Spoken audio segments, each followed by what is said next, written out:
ready to roll. Brandon's got a Jet hat on, so I got a sense he was happy. We got lots of draft today. We got Danny, we got Triggs, we got D-Wood. But we start with the hoops. Alan is up. Monica McNutt is up. Shump will be along with us as well. And if you went to bed early last night, you missed the Lakers and Rockets with LeBron and company a chance to put this one away in Game 4.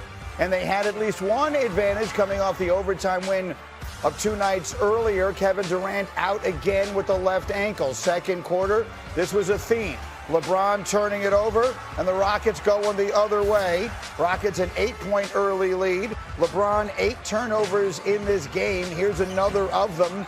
Rockets going the other way, and it's Shepherd. Rockets an 11-point advantage. Yeah, LeBron said there were just too many pick sixes in this game. The turnovers were a big story. He had 8 of them. Early in the third quarter, Rockets lead is 11. LeBron, no, stay with the play. Rockets pushing. Shepherd, if you're going to give him space, he's going to knock it in your face. He's going to take them, too, and they needed that. They needed balanced scoring without Kevin Durant, and that's exactly what they got. Everybody with 15 or more points in the starting 5. Now, Lakers down 18. That's the 23 turnovers the Lakers had last night. Here's Şengün plus the free throw. He had 19 and 6. Rockets by 21. Next Houston possession. Şengün working on DeAndre Ayton. Fouled hard. Take a look. This winds up being called a flagrant 2 and an ejection. Yeah, it seems a bit extreme because there didn't look like there was intent, but there was head contact. KD waving bye-bye.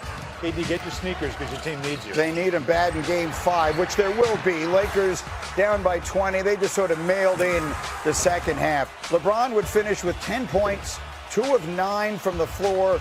Didn't make a 3. The 8 turnovers we talked about, and the Rockets will live to fight another night. And that night will be Wednesday in Los Angeles. The field goals, just 2, tying the fewest that LeBron has ever made in a playoff game in his career. Fewest made shots in any game since Game 5 of the 2014 Conference Finals against the Pacers. Here was LeBron when it was done. Yeah, obviously, we know coming into the series, we have to protect the ball versus them, not have too many pick sixes, which we did all night. And I mean, it started with me, obviously. My turnover was unacceptable, but you know, we do a better job with that on Wednesday. We understand that offensive rebounds for them and pick sixes is not going to be good for our ball club. All right, we'll have Monica McNutt with us in a second, having a little trouble with her audio. But when you and I were talking this morning, you called this game sort of a snow day for LeBron and the Lakers. Oh, now I do. Okay. If you could have load management in the playoffs, I think that's what it would look like. Right. LeBron James in the first 3 games of this series, averaging 41 minutes a game. He had an outstanding Game 3 in overtime, made huge plays down the stretch. He was also averaging 19 shots a game. He only took 9 in this one. So it just kind of shows you that while he was, of course, still on the court, physically still there, you saw him running offense from the top and not really engaging much in it after that. He was playing point guard. You see him taking some of these kind of hero ball threes later on in the game. But early on, you can see that this wasn't going to be a game where he was going to throttle down. And I think it's important that he does this, because you get 2 days off. Game 5 is Wednesday. He has given you everything you need to win this series by Wednesday in 5. Exactly right. When you get a 3-0 lead, this is the luxury that you afford yourself. This is how you get the gentleman's with sweep. that 4th game on the road, Yep. is not to have to use up your 41-year-old superstar 2 nights after he did it for them in a huge way on Friday night. Monica, so if you look at it, we'll ask the traditional get-up question. Was that a bad game or a bad sign you thought for the Lakers and LeBron? I think it was mostly just a bad game. Greeny, it is so hard to replicate the urgency that a team actually facing elimination has to deal with. And that is the case in this one. I mean, between the series potentially being over, between the things that Ime Udoka had to say post-game after Game 3, like, it was this young Rockets opportunity to show that they could respond. They forced 30 points off of turnovers. They share the ball. They play with tremendous energy. Like, this is where youth was on their side. Unfortunately, though, and I will add this, the three-point line, we're seeing this across NBA series, but the three-point line in this one was important as well, 40% compared to 22% of Rockets versus Lakers. I will say, though, I still think this team is not exactly poised to mount a historic comeback. No, especially if Durant is A, not playing, or B, playing but severely compromised. Yeah, he has the bruised knee, which was before the series even started, which really leveled the playing field in this series, which felt like it was tilted because of no Luka and no Reeves. But that, and then he has the ankle injury. So those two things have kept him out the last couple of games. And while he's getting round-the-clock treatment, trying to get himself available in this series, to not be able to play in any of the home games, that really tells you just how injured he is. So, an idea of coming back down 0-3, you can't see it. This was for the Rockets. You had to show up in your last home game. You had to make sure you didn't get swept. Yeah. That's what they did. Şengün had a great game. He spoke up for his team. But in the end, for the Lakers, 2 days off, get LeBron a little more rest. I think this series is over Wednesday. So do I. And Monica, just a quick final thought here. Austin Reeves might return for Game 5. For those of you not paying attention to it over the weekend, he was upgraded from we're never going to see him again to all of a sudden he's questionable for these games over the weekend, right? I mean, that's sort of the way it felt. It was like, oh, we had forgotten about Austin Reeves. Maybe Luka comes back.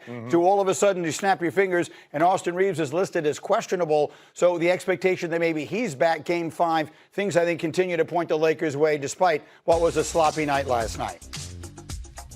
Yeah, I agree, but Greeny, let's all keep it honest, right? The big thing is, are they going to be alive long enough for Luka to return for them to have a real chance if they advance to the second round? So I'm glad to hear this about Austin Reeves, but I think when you look at the opponents that are looming next, Luka is the guy you need to see get back on the floor. For sure. And the opponent that's looming next is going to be OKC, which is, if you watch them play at this point, it's like running into a buzzsaw. It may not make a whole... Monica, what changed there in Game 4 for the Rockets to get that win?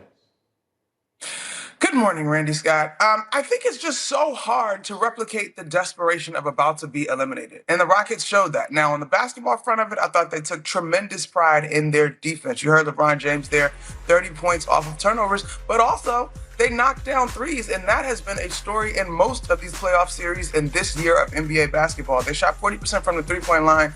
That was good to knock down 12 of those, and the Lakers shot a dismal 23% from the three-point line. So I thought the young Rockets squad took a lot of pride in keeping this series going, and it's just hard to replicate that level of desperation. Yeah, it's hard to stay hungry when you've been fed, as the Lakers had through 3 games. Game 5 is Wednesday. It's back in L.A., 10 Eastern on ESPN. And we are back with Monica in a moment. Yeah, first, Wemby got cleared to play in Game 4 about an hour before tip-off. Monica is back. Okay, despite all of maybe the post-game drama, the Spurs climbed back from a 19-point deficit to win this game. How did they do so? Okay, so Victor Wembanyama is a very cerebral basketball player. I think it just took this team getting warmed up through two quarters, and at halftime they made the adjustments. Literally, they come out of the third quarter and they outperform basically the Blazers in almost every statistical category, including Victor Wembanyama, who has 4 blocks alone in that quarter.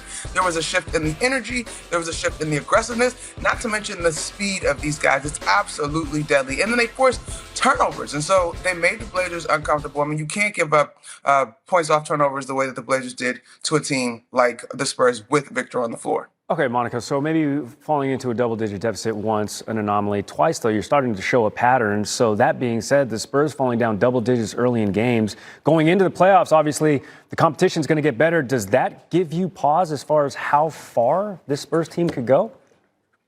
Tracy, it's a great question, but I also will tell you to zoom out of this particular series and look around the playoffs. In today's NBA, these 15 to 19 point deficits are not what they used to be. And so this young team showing the fortitude to be able to close these gaps, particularly by turning on their defensive effort. And of course, last night they shot the 3-ball really well. I believe they knocked down 14 threes.